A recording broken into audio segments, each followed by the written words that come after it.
Night school, another one.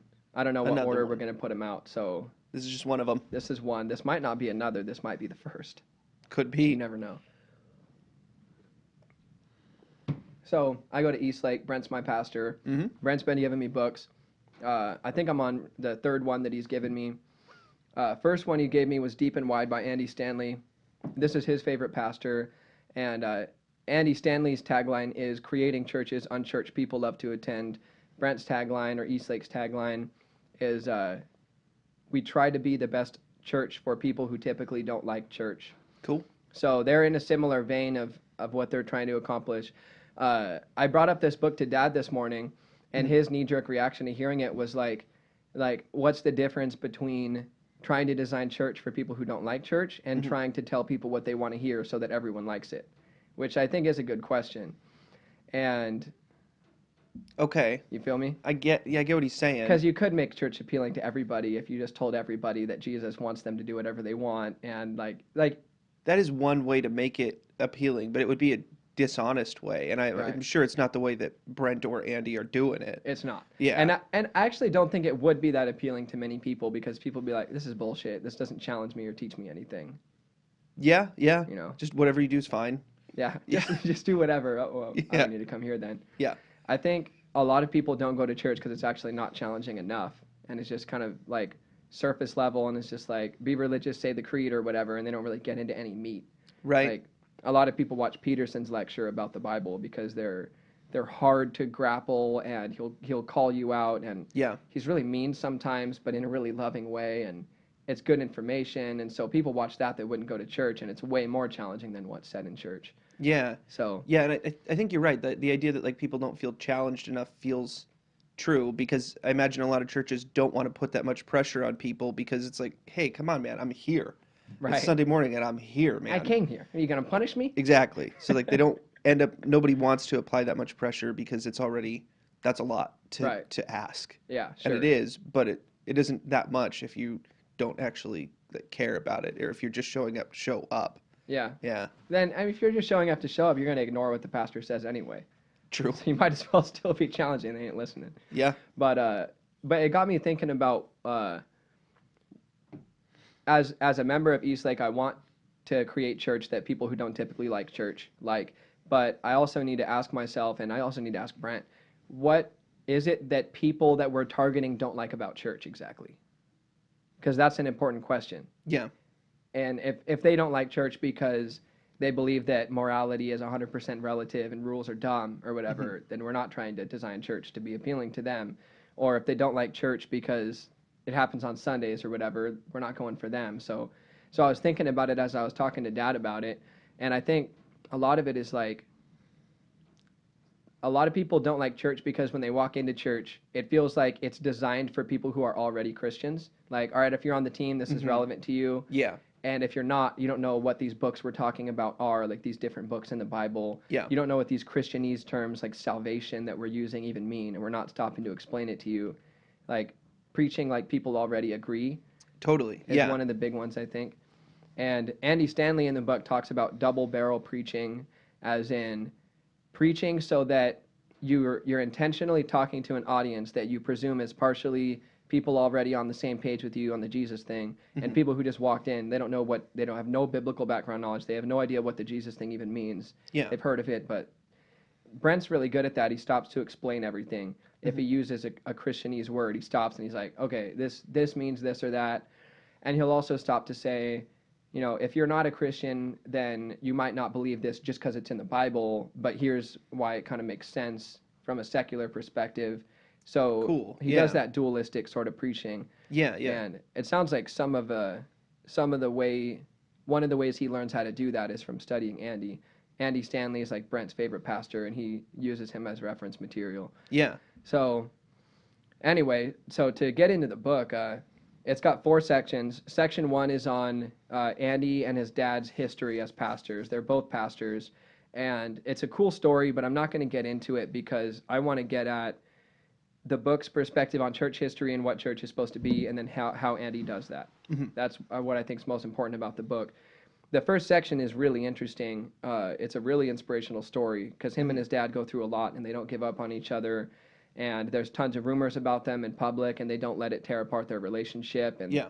they're so committed to each other as family. It's dope to read. It's just not why I'm interested in this book in particular. So Right. then the second section goes into the context and background of what the Christian church means, or what a Jesus-centered church means. Cool. Then in the last two sections, one of them is about how he goes deep and how he goes wide. One section for each. Okay. Wide meaning how do you appeal to a broad audience? Deep meaning how do you still create an environment where people can go spiritually deeper, become more deeply and more profoundly aware of God, like have a deeper faith. Interesting. Yeah, because that's sort of like if you widen things enough to where you're trying to get people that aren't interested in church, then you might not be challenging the people that have already been there for a while enough to get them Yeah. deep enough. So that, Yeah. that is a tricky thing. But I think a lot of people go to church and it's not appealing to a broad audience because they're like, this is shallow. Like, this is just, Yeah. well, okay, so we show up every Sunday, and if we read a little scripture, and if we do this kind of cultural dance and dress Christian, and Yeah. wear We the sing a right, song, say to love each other. yeah, exactly. There people walk into church and they're like, this is bullshit. This is so shallow. This is so easy to do. Yeah. I can pass off as this so easily. It's not going deeper. Yeah. And then plenty of young Americans like us look into Eastern philosophy because it goes so much deeper. And Yeah. we're hesitant to go to church because it doesn't go deep enough.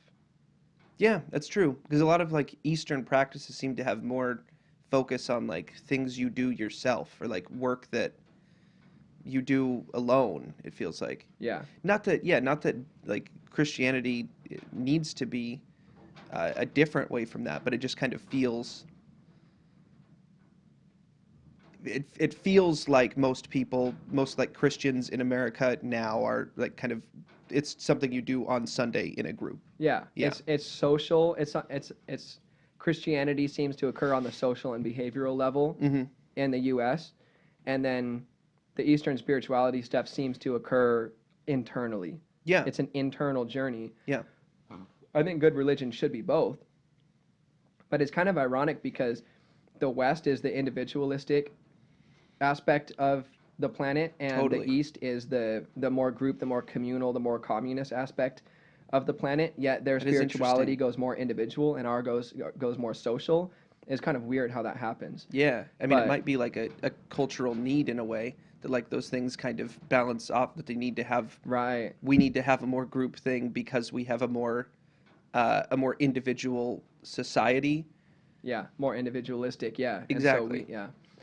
Jung, another book I've been reading is the Undiscovered Self by Carl Jung, and he presents religion as the counterbalance to mass-mindedness. Like, people can use religion to go deeper into themselves and escape being swept away in the river of culture and media and all of that stuff. They can use religious practices to go deeper into themselves, Yeah. which kind of relates to what you're saying, that the stream that your culture tries to force you into, you can escape through religion.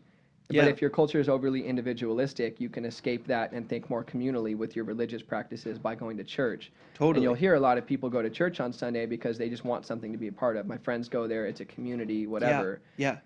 Just, Yeah. I don't hang out with people otherwise. Exactly, Yeah. because it's way too individualistic out here. Totally. And then over there, where you blend in with the crowd because everything is more communal and culture is more tight, culture is more restricted. In China, for example, media is more censored. So then you can use individualistic spirituality to go deeper and escape from that. So, Yeah. but anyway, the parts I'm going to emphasize in the book are the going wide part and the church history part. Those are my favorite parts of it. He has a model for how he goes deep as a church community. He has 5 tenets or 5 themes that he believes appear in all stories of spiritual growth. I enjoyed reading it. It didn't resonate with me enough that I'm stoked to talk about it. So, but it's worth reading. All 4 sections are well worth reading. Cool. But we'll focus on those 2. So to dive into Christian church history, Andy's writing about when Jesus just first described what the church was.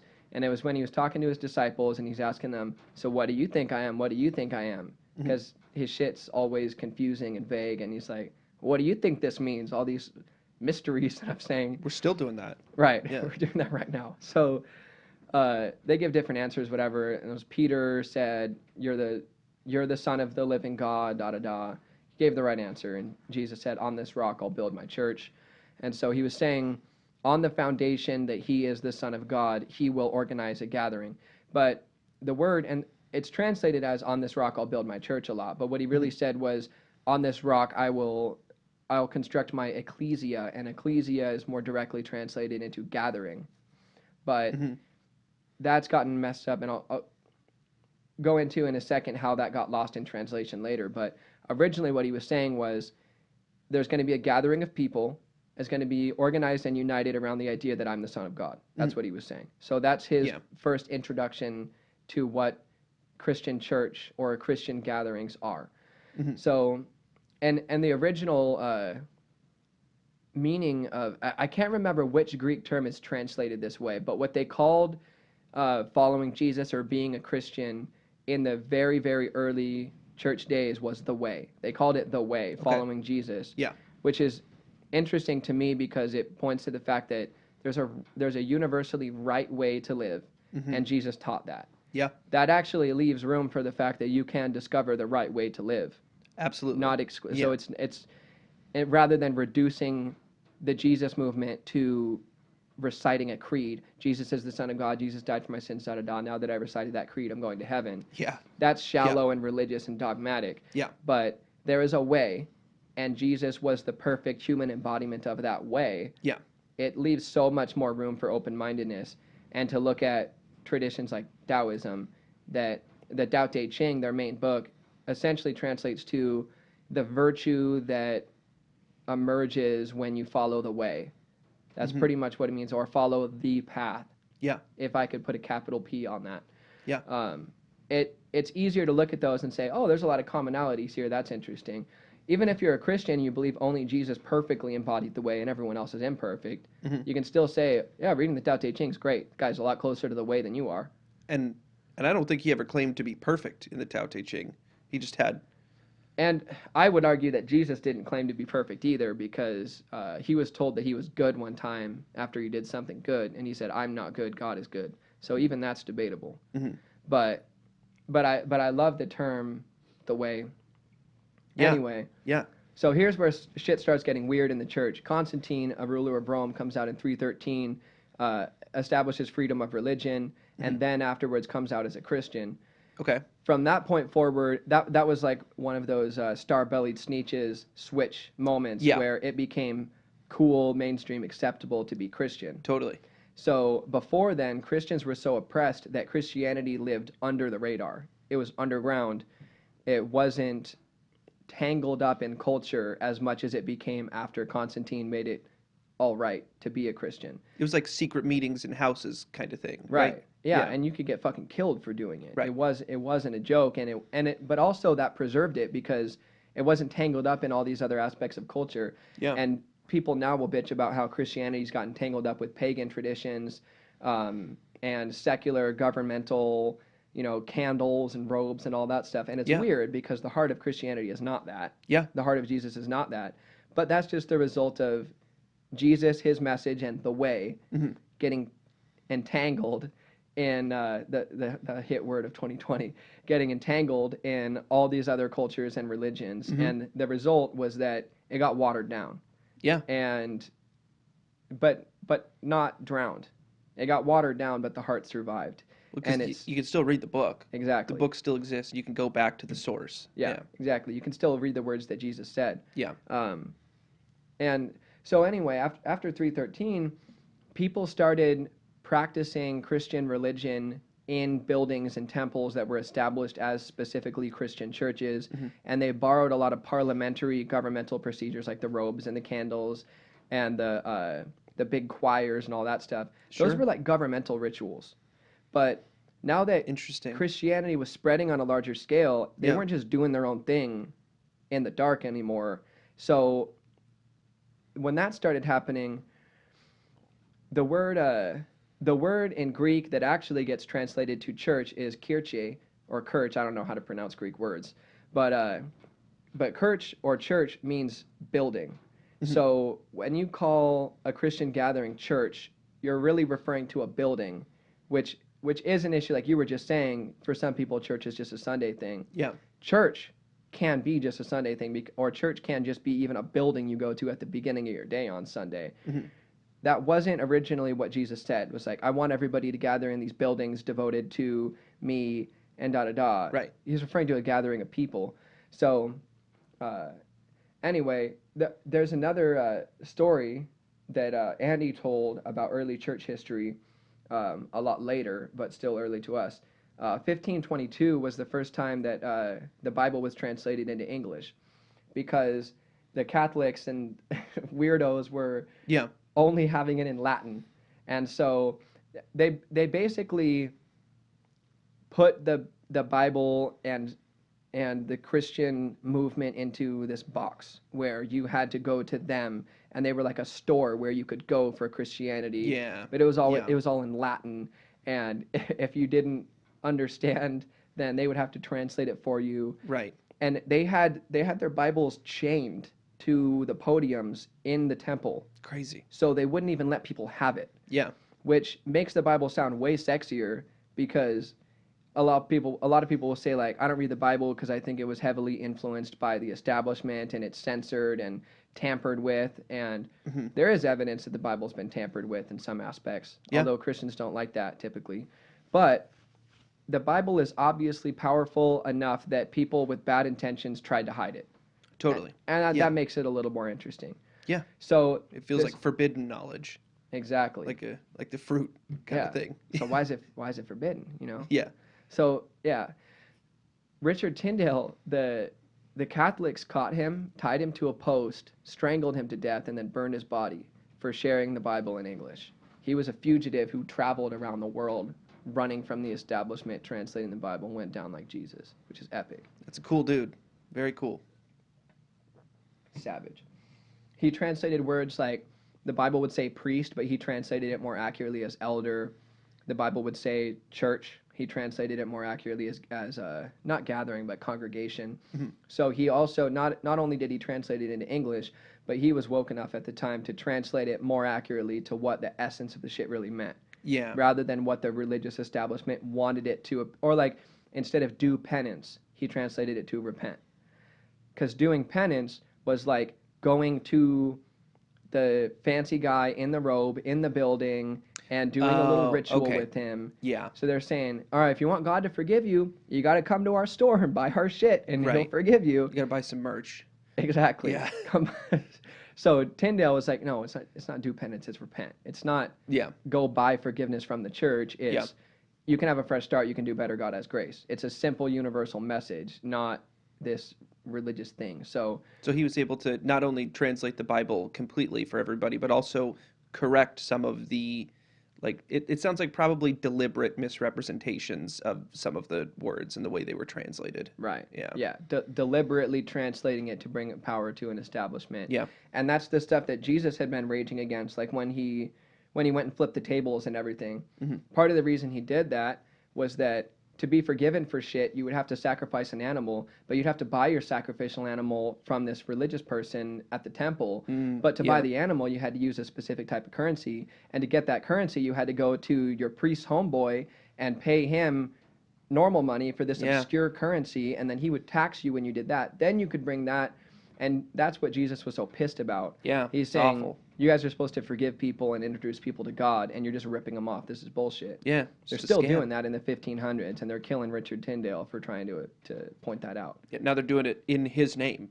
Exactly. In Jesus' name. Yeah. And obviously, what else would they do? They killed him when he was here. Obviously, the establishment, after he goes away, is going to do the same shit and be like, yeah, in the name of Jesus. Yeah, try to kill his legacy, too. Right. Yeah. So, anyway, it's interesting to see the early church history presented as a gospel versus establishment kind of story, when the gospel is so often pushed aside by people who aren't Christians. They look at the gospel, they're like, no, that's like establishment bullshit to control people. It's like, no, that was a message that a radical hobo taught for 3 years and was killed for, and then the establishment tried to take possession of and alter for their own political gain. It's not gospel as the establishment. It was gospel versus the establishment, and you're actually letting the establishment win by not looking into what the dude originally said. Totally, totally. He's gotten, like, what Jesus said has now been spun into, like, that's the man instead Yeah. of, like, the more counterculture figure that he really was. Right. Yeah. Exactly. Yeah. Which is a shame.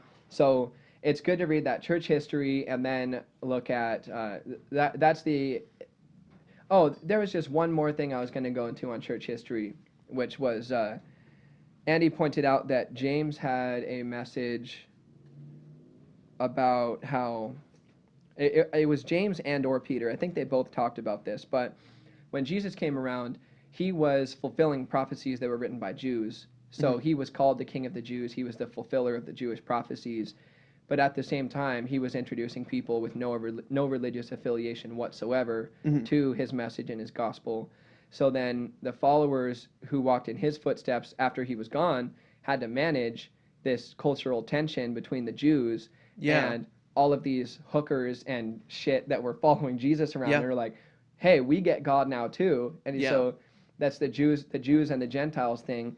He's got hookers and crazy people and snitches and tax collectors and people that everyone's looking down on that are all of a sudden invited to the table just the same. Right. And then the Jews that are like, we've had these rules for hundreds of years and we prophesied about this guy forever. We've been waiting on him. Yeah, and now we do accept that our Messiah has come and we want to participate in this.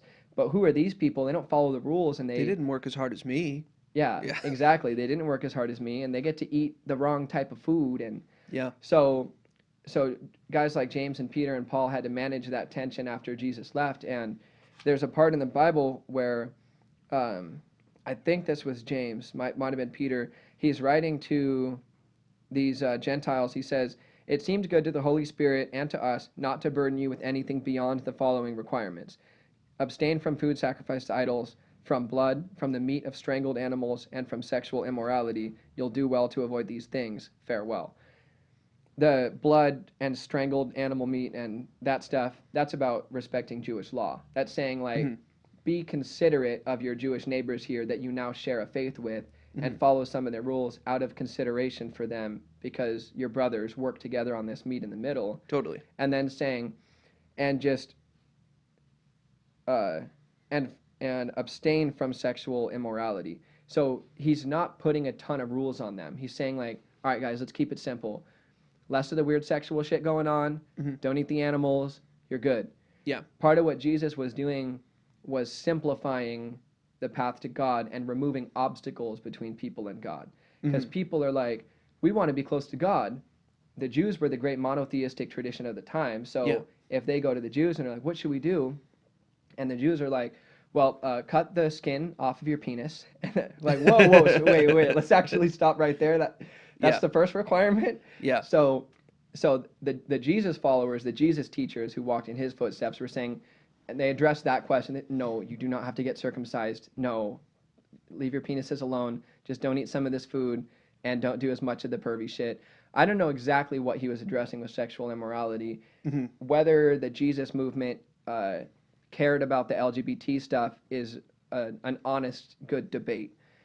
He could have been talking about incest and pedophilia and things like that were even more of a plague then than they are now. So I don't know exactly what he was addressing there. Or like just cheating, just like dishonesty. Yeah. There was one example where they wrote to a tribe and chastised them because a dude was banging his stepmom. So there was stuff like that, or not stepmom, his wife's mom or something. There was some weird incest shit going on, and like, no, don't do this. So I don't know exactly how deep it went. The point is, though, they were trying to remove barriers for people to get closer to God. Yeah.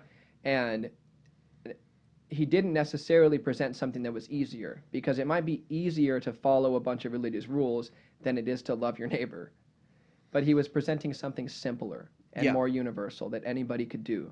Yeah. Dunk a yourself smaller in list water. of rules. Huh? Smaller list of rules. Yeah. Less complicated list to follow. Maybe even a harder and smaller list of rules. Like love God and love your neighbor as you love yourself. Our religious rituals, we get dunked in water. There's water everywhere. If you're alive, there's water. So we make the baptism thing simple and love each other. So then Andy goes into talking about what unnecessary rules we enforce as a church that prevent people from getting closer to God. Where can we cut the fat in terms of what's required and what's not? Yeah. Because there's a lot of churches that you really can't fit in unless you're wearing the right clothes and have the right haircut and talk the right way and use the right words and all that. Yeah. Like one thing that's always bothered me, sometimes I call God the universe because it's a word that appeals to non-religious people. Yeah. And a lot of non-religious people are fine with the idea that the universe is a loving source from which all things came that you can pray to. Mm-hmm. And I don't care if you call it that. I don't think God has an ego. And he's like, that's not my name. Totally. So, Yeah. but in a lot of churches, you say something like that, it's like, wrong word. His name is Yahweh. You're saying woo-woo, new agey stuff. I don't know about all that. Yeah. It's same thing. It's unnecessary. It's not, okay, that's not a disagreement on the core of the belief system. That's a cultural stigma that is inconsequential, or cussing, for example, too. I think it's an inconsequential cultural thing. I don't think it gets at the heart of godly morality, whether you cuss or not. But you can walk into a church and say a cuss word and be looked at so weird that you're not going back there anymore. Yeah. So those are my own examples, not Andy's. But he brings up that question, what unnecessary rules is the church enforcing that end up preventing people from getting the good things that the church is trying to offer them? Yeah. So to start getting into how Andy does church, my favorite part of his instructional section on how to do church, or his examples of how he does church, is his thing on grace and truth. He talks about how to run a church that is totally graceful, will invite people in who have whatever messed up history, whatever stuff going on, but also be a truthful church that is going to call people out on things that are wrong, that's going to maybe even discipline people for doing things that are wrong in the church. It's going to tell people good lessons, just like Jordan Peterson does. He'll one of his things he was talking about in the biblical series was how pathetic it is when men get resentful because they don't have a girlfriend, and then they're like, those stuck-up bitches. Yeah. He's talking about, you guys are so pathetic, and he's being cruel, kind of. He's calling out a certain group of people, and they know who they are. Yeah. But he's being truthful. But he's also, I think Jordan Peterson's actually decent at this. He's also being graceful. Like, he doesn't hate those people. Like when he doesn't. Right. When he does a call out thing. Yeah. He's not saying like, I hate you, I think differently. He's just saying, and just so you know, this is totally pathetic. And even if you know it applies to you, you can't help but laugh. Totally. Because he's being loving and he's right. Yeah. So, and I think of, like, when we talk about grace in this context, I think of like just being understanding and forgiving of what you understand about that person. So like the thing with Jordan Peterson is he is calling that out, but he does also like understand the kind of societal thing that could make someone get to that headspace. Exactly. And so he's totally... I see how you got there, but... Yeah, he gets that. And so you can forgive it if you understand why somebody did something totally, then you can forgive it. Right. Because there's a clear path. Yeah, and so this is where before we went on, I was talking about how I was going to reference the Tao Te Ching, and then I forgot how I was going to tie it in. Now I remember. So we heard that thing from Alan Watts about how when you look at a tree, it has messed up features, but you don't condemn or criticize or make a determination of right versus wrong when you see the grotesque features of a tree that grew in a strange way. Right. But if you see something in another person that bothers you, we tend to cast a that's right or that's wrong on it. Oh, I would never let myself go that far in that thing. Totally. There's this like moralistic comparison that ends up happening. Yeah, like you can see, like for the tree thing, like you can see an imperfection in a tree and tell that like 10 years ago it wasn't getting enough sun on this side, or there must have been something that was like keeping it in the shade partly, and you can like kind of see that when you look at the tree. But then when you look at a person, and maybe you can tell that like, oh, this is like a person that definitely did a bunch of drugs like 10 years ago. Yeah. And then you get judgy about that, like you see bad decisions instead of bad circumstances. Right. Yeah. And in the Tao Te Ching, in the number 5, I don't remember how many sections. It's like 150 or 200 little passages or whatever in Tao Te Ching. The 5th one says that heaven and earth see everything like straw dogs, and the sage sees all people like straw dogs. And a straw dog was a Chinese ornament that was a dog made out of sticks. And it's essentially saying that heaven and earth view everything as inconsequential objects. And then it's saying You know that. what's crazy is I just read this morning. Did This you? thing about the straw. I'm reading. So I'm reading like the next book by Costa Danhouse about Yep. John Chang, Yeah. and he was talking about like this same thing about straw dogs and like explaining what straw dogs are. That's I've been crazy. Googling straw dogs this all morning. Wow, So crazy. that's awesome. One of the things it means to me is that to view other people as objects is like viewing people as a tree. It's Mhm. like if you can view people as an object that was created and is the way that it is, Yeah. you wouldn't see an ornament, and be like, "Oh God, it's wrong." But you will look at another person and be like, "Ugh, they're wrong." And it's like look at people like something that was created and just is the way that it is.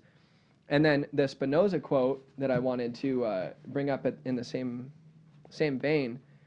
This is the introductory quote to The Righteous Mind by Jonathan Haidt, another book that I'm working on. I have striven not to laugh at human actions, not to weep at them, not to hate them, but to understand them. Yeah. That's good. I've striven not to laugh at human actions, not to weep at them, not to hate them, but to understand them. And so, did you want to share anything you've been reading about the straw dogs? No, I didn't I didn't like totally grasp it. I didn't like reread it a lot, but we're talking about straw dogs and about viewing people as straw dogs. It was about like enlightened people, how they can see people. They see people as more like I guess like scarecrows is what we would is kind of the equivalent that we Right, like a that'd be a better scarecrow. way to put it. Yeah.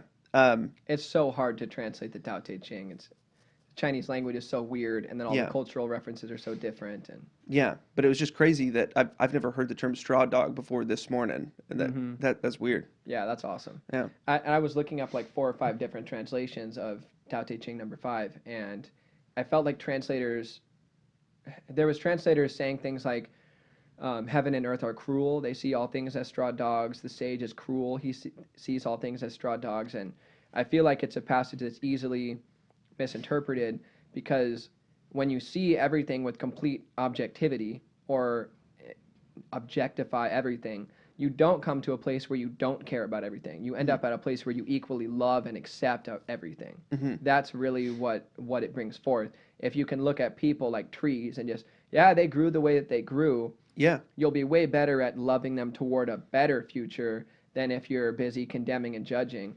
And so once you can put everything on an equal playing field and Hmm. see everything objectively and just try to understand everything, not try to, what do I think, yes or no, your own opinion, your own perspective, and be obsessed with that way of looking at things. Hmm. When you let it all go and you love God, you love others as you love yourself, Yeah. you see everything as straw dogs ever, you just see everything equally, Yeah. then I think that's the sort of mindset that allows you to live in the grace and truth duality that Andy Stanley's talking about.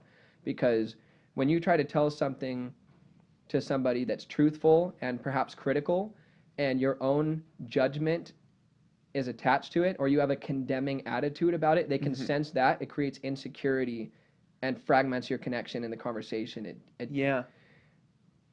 So if you're not being gracious while you're being truthful, it doesn't come across right. Right. It's just not going to work. It's That not makes a going to lot of work. sense. Imagine you went to the doctor and he's like, "You got to take this pill, you unhealthy idiot." It's just what? Like you can't even, yeah, it's true you're unhealthy. It's true you got to take the pill maybe. Hmm. But if your judge was just like, "Oh God, you're the sickest person that's ever come to see me," Yeah. you wouldn't go back to that doctor. Yeah. But if your doctor's like, "All right, listen, man, just to be frank with you, if you don't do this and that, this or that's going to happen. Here's what it is. Yeah. You can take better care of yourself, da da da." If you feel loved and accepted, you're going to hear what he's saying. Yeah. And an example that I remembered about this was I was out of town one time. I was staying with some friends, and it's 2 guys that I was talking to. It was in Canada actually, and one of them was he was doing a shit ton of ketamine, Hmm. and his girl didn't like it because he had a Fair good enough. girlfriend. Yeah. He was doing a lot of it, and he was telling me and his buddy about how when she like left the house, he'd be doing it all day while she was gone. And I was sitting there listening to the story, and I thought it was funny. I wasn't judging him, and I was like, I gotta tell you, man, that sounds like a full-blown drug addiction. And we all just laughed. And that's a grace and truth atmosphere, is when you can point out something that just is. Yeah. I wasn't saying like, dude, that sounds like you might have a problem. Yeah. I wasn't insecure while I was saying it. It doesn't make me insecure that he has a drug problem. Yeah. I'm just saying. Yeah. I'm just saying. It is what it is. Yeah. Yeah. And Andy Stanley seems like somebody who's so good at just saying. Yeah. And he has a few examples in here of radical stuff that he does that creates the grace and truth atmosphere. As I'm going to read a couple sections from this. We confront sin, we do church discipline. It always takes people by surprise. On occasion, we ask people not to attend a particular campus. On some occasions, we ask people not to attend any of them. They assure us there are individuals with worse sins whom we've not asked to leave. We agree, and we ask them to leave anyway, for a time. Mm-hmm. So the same grace and truth he's applying to other people, he's applying to himself at the same time. Mm-hmm. And he's saying, I'm not some perfectly impartial judge who's perfectly measuring everybody's messed upness and only asking people at this level of being messed up to leave and get their shit together. I'm not completely fair. He has that grace and truth towards himself and that self-awareness, but then also towards other people. Hey, dude, you're fucking up in this and that area. Could you not come to church for a little while? Or let's talk about this or whatever. Yeah. So he does discipline, but then he also talks about grace examples. We save seats in the front for people who arrive late. It bugs the people who get there early when they can't get the best seats. Doesn't seem fair. It's not. We are okay with that. I think that's sick. Yeah. I try to read all the critical emails and letters. I don't learn much from people who agree with me. I call the most critical people. They're always surprised. Most of the time I understand their concerns. Heck, a lot of the time I share their concerns. I remind them we are still learning. I assure them that not only are we inconsistent and unfair, but that we will continue to be, and that we would love for them to join us. They usually do. It's awesome. So he's extending the grace and truth to them because the feedback they gave was right, and he can admit that. That's the truth part. Yeah. They're probably being dicks when they email him. He's fine with that. He's not personally offended. His ego is not tied up in it. So that's the grace part. And then showing the same grace and truth to himself. And like, oh, your feedback's right. I give myself enough grace that it doesn't destroy my ego to admit that I fucked up in the way that you said I did. Yeah. So that grace allows for self-awareness, and you always treat yourself the way that you treat other people. There's always this like reflection there. Yeah. Well, you think always? I do, because the reason that we see, always might be debatable. Why put an absolute on it? Who knows if it's always. But like one example of it is the reason that I'm offended if Evan comes in here and farts and it stinks and I get genuinely offended by it and I'm like, dude, that fart was stinky, that's not cool. Like I'm really just like probably insecure that I'm also capable of a stinky fart. Because when I see a tree that grew this and that way, I'm not a tree that grows this and that way. That doesn't offend me or remind me of myself in any way, and it's way easier to be impartial towards that tree. But when I see somebody else do something that I know I'm capable of, that's what bothers me about it. Yeah, yeah. In particular, when somebody is doing something annoying it's particularly annoying to you if it's something that you also do, or like you also have the same problem or whatever. Yeah. Just like if I watch like an old rap battle that I did that's really cringy, it's my skin's crawling while I watch it. Yeah. To have grace for myself that's me doing my thing, having fun.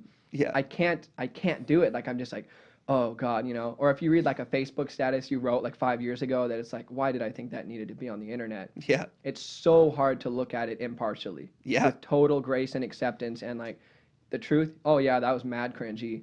The grace. Oh, that's fine. That's the place I was at in life. No problem. Yeah. That's hard to do, man. It is. Hard to do for yourself. Hard to do for other people. Yeah.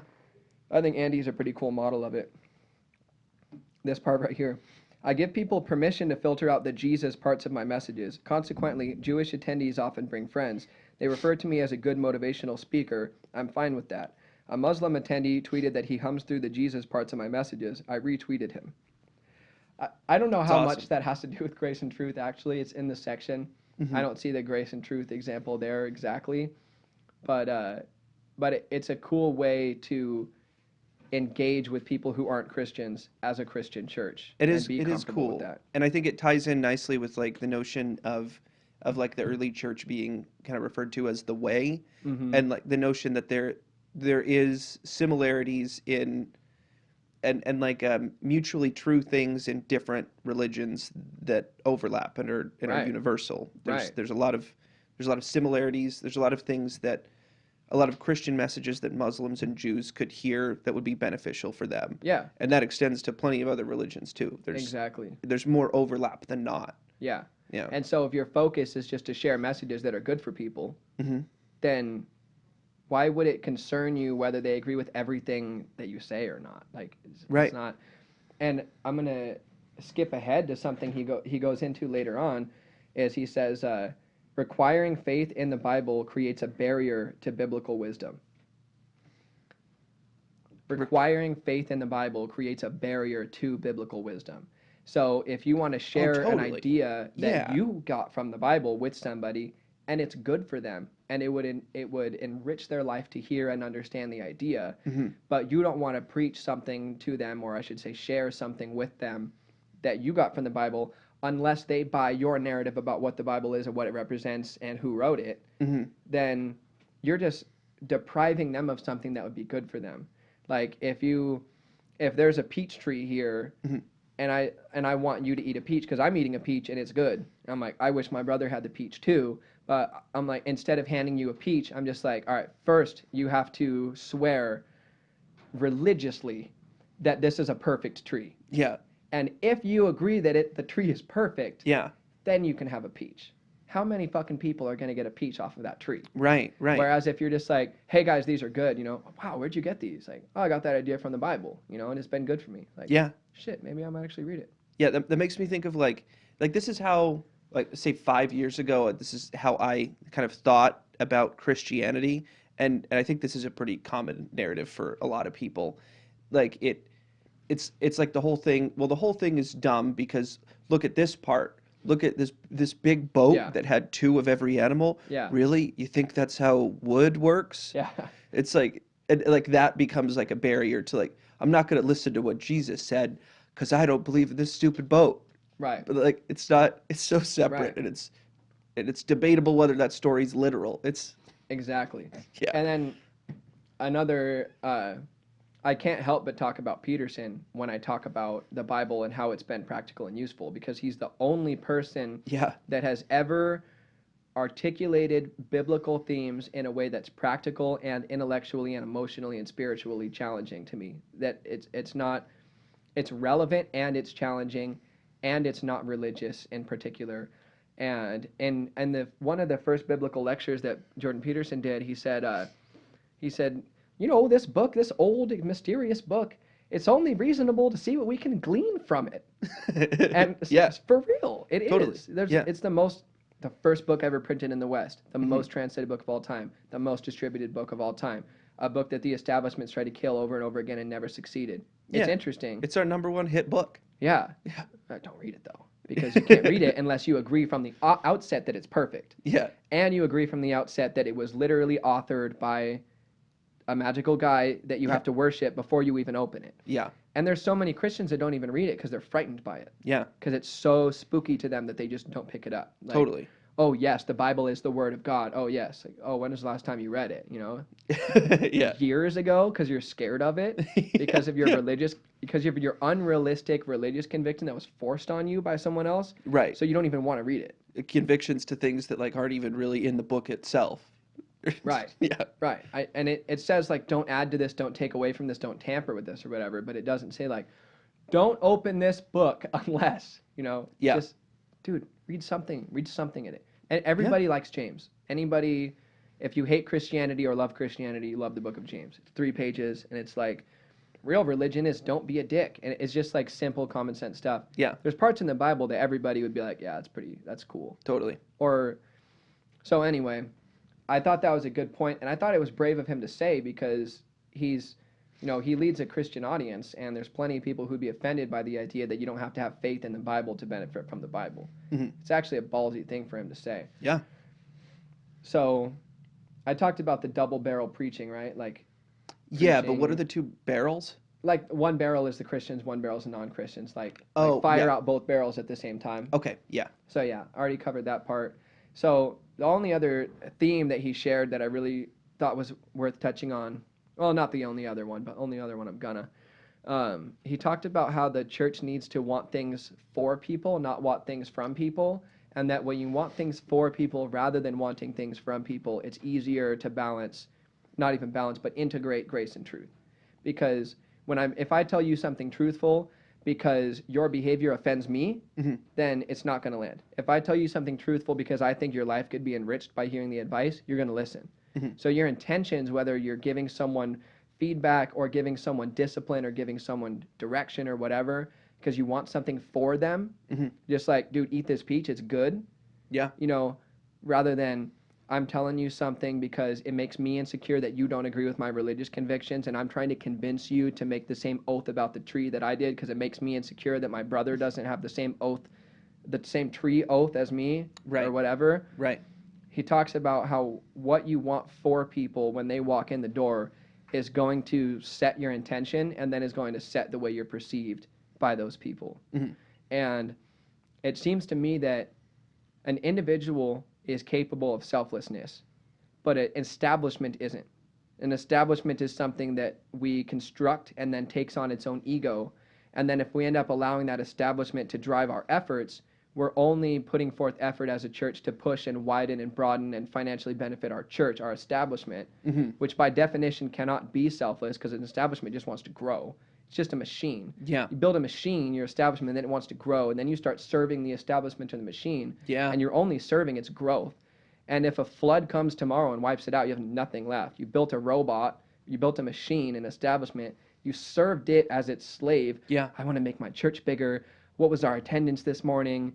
How much tithe did we get? Da da da. You're always concerned with the ego that your machine has taken on. Yeah. You're going to lose the selflessness in it, because an individual is actually capable of caring about another person more than they care about themselves. Yeah. That's whether you're secular or religious or whatever.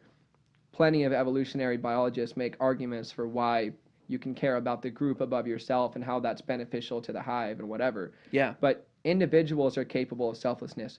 Establishments aren't. Yeah. The church itself does not give a shit how much you benefit from the religion that you're going to or whatever. The establishment just wants to grow. Yeah. It wants to build, make money, get bigger, get more power, take over, whatever.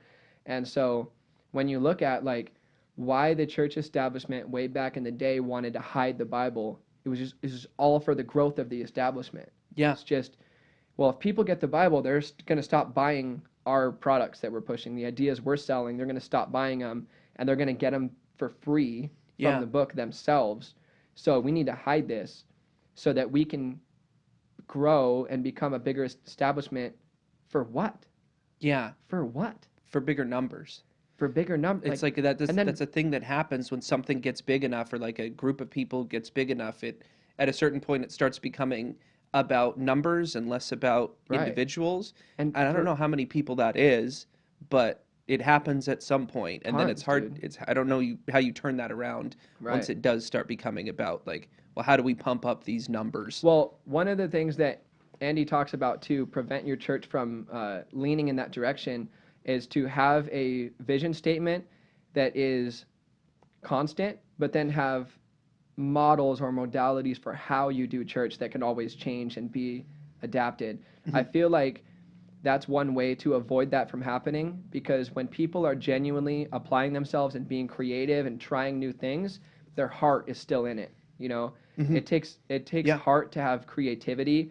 So when people are encouraged to do church a little differently and do services differently and try new things and take away ideas and whatever, as long as the mission statement stays the same, I feel like the church can stay in the hands of the individual, the individual that's actually capable of caring. Yeah. But there's a lot of Christians who, if you told them, hey, if you did church a little differently, this and that way, you might appeal to more people from outside your community, They're like, oh no, this is the way that we do church.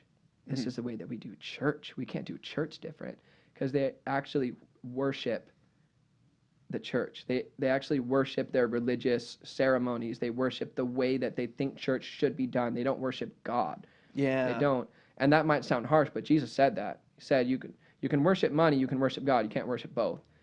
And so it's like, if you're worshiping God and playing a couple secular songs during the mingling period before church is going to make outsiders feel more comfortable, Yeah. you're not going to be offended by that. Yeah. But if you worship the church establishment rather than God, the idea of playing music that's not Christian is unclean to you. You wouldn't even want to go there. You would just so keeping like the goal of exposing people who aren't familiar with God to God as your constant mission, and then allowing all the strategy to change as much as it needs to, I feel like is a good way to safeguard against getting to the point where you're just worshiping the way you do church and you just want the numbers. You just want to pump those numbers. Yeah. Because you're ultimately your goal is going to drive your intention and your efforts, you know? So it's like, what's your goal? And then what are you willing to change? You Yeah. should be willing to change a lot. Like, who cares if you do church in the parking lot or in a building or online or if you play Post Malone before church or whatever. Like, Yeah. there's so much room for creativity and change and evolution Yeah. if the way you do it is totally modifiable but your mission isn't, you know? Totally. Yeah. As long as your heart's in the right place, as long as you're moving the right direction, it's not totally important which method you have as long as you are attempting to follow what you think the way is. Yeah. Yeah. Yeah. Promote the way. A lot of Yeah. ways to promote the way. Yeah. Yeah. That was all my notes. Do you have any other thoughts about the book or about your experience? Because you're somebody who's open to the idea that Jesus might have been onto something. Yeah. Might have even been what he said he was, but somebody that doesn't choose to go to church. So, do you Yeah. have any thoughts about like what your issue with church is, or growing up in church, or whatever? I don't know. I mean, like we used to go to church when we were growing up a Yeah. bit. We went to Bethel, and that was fun and good for me in a lot of ways, but I never really had any sincere faith about it. Um, I do think Jesus is interesting, and Mm-hmm. I think that like our conversations we've had since you've recently become what I would consider like a more sincere Christian than we used to be. Mm-hmm. It has definitely opened my mind about him and about what he was saying.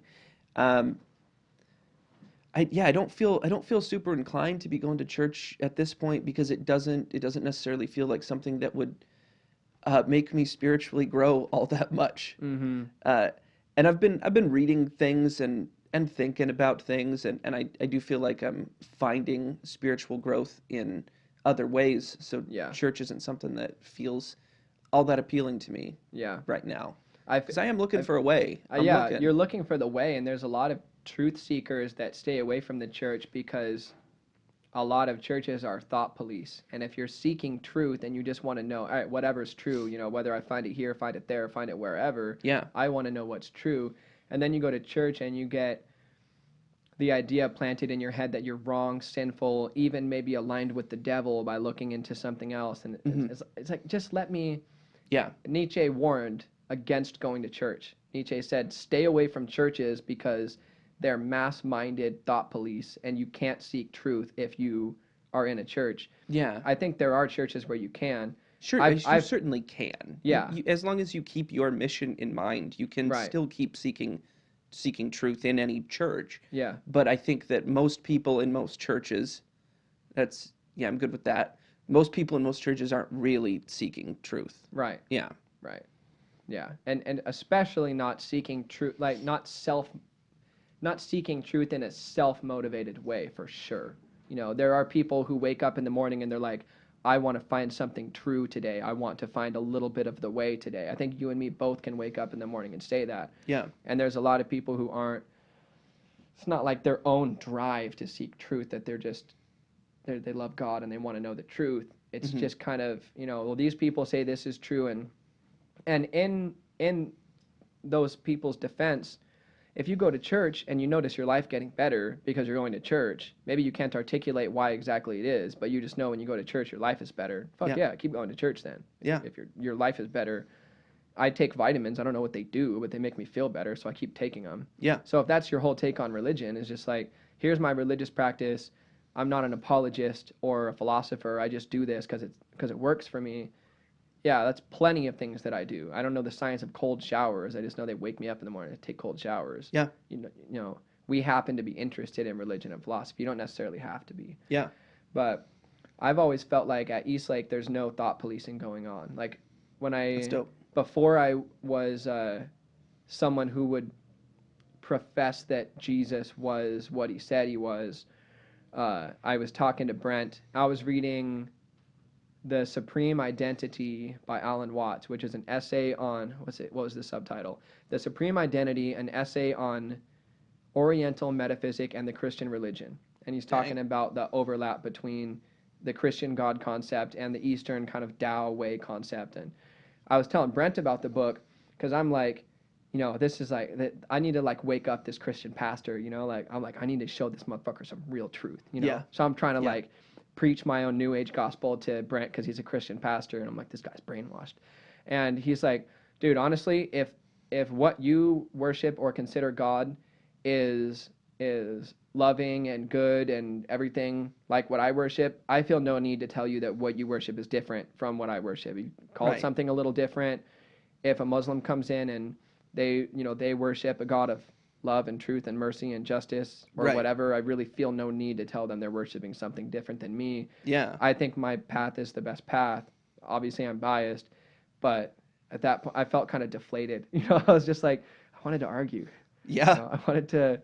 But he agreed. Yeah, he's just If we're all aiming for truth and grace, then there's like nothing to argue about. Maybe sometimes we'll be on the wrong page about what the truth is because we're not perfect and we're gonna make mistakes. But if everybody's aiming for that same thing, then there shouldn't be an issue. Yeah. And I think there's this idea that so I'm going to talk about racism for a second, but tie it into religionism or whatever the hell you call that. Okay. There's more diversity within a racial group than there is between racial groups.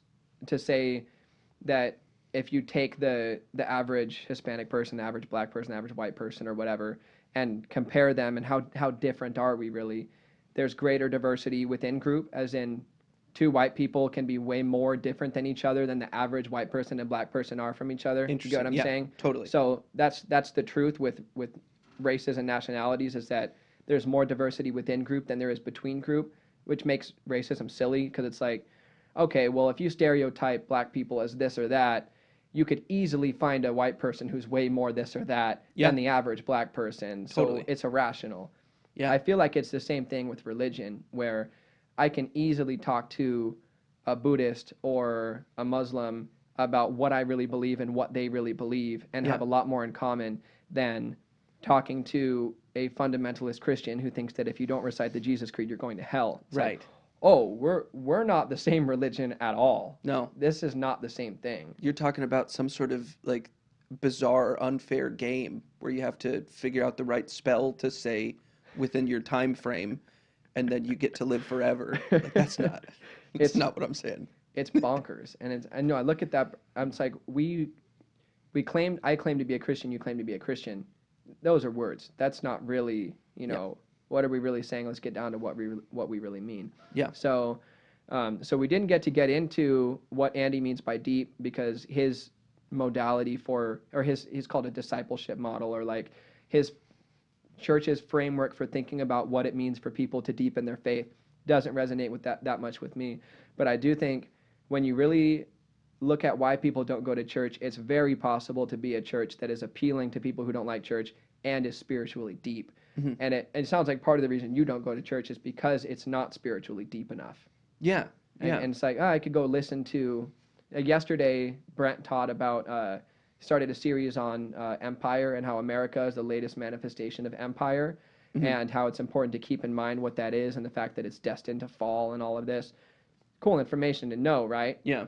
But when you think of church, you're like, I would go to church if they went so spiritually deep that I walked out like feeling a greater awareness and connection with God and a greater self-reflection and all that stuff. And it's like, you go to a lot of churches, like, you're going to get something educational. I think we're even guilty of that at Eastlake. It's like, when I come to an Eastlake service, I'm going to learn something sick every time. It's going to be very stimulating and like, God, this guy knows what he's talking about. Mm-hmm. But I don't always like feel like I've been pushed more spiritually deep.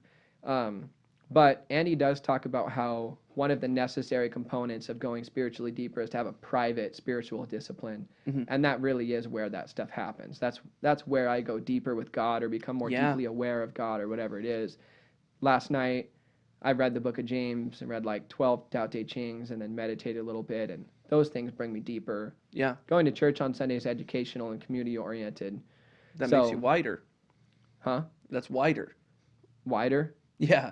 Yeah. I go to church for the wide. Yeah. I go to the floor of my bedroom for the deep. Yeah. I don't need anything to go deep. I can just Yeah, that makes sense. pray and go deep. So, anyway, I think it is possible to cultivate church environments that encourage people to go spiritually deep and appeal to a wide audience. Of course. And Andy Stanley is a great example of it. Recommend the book.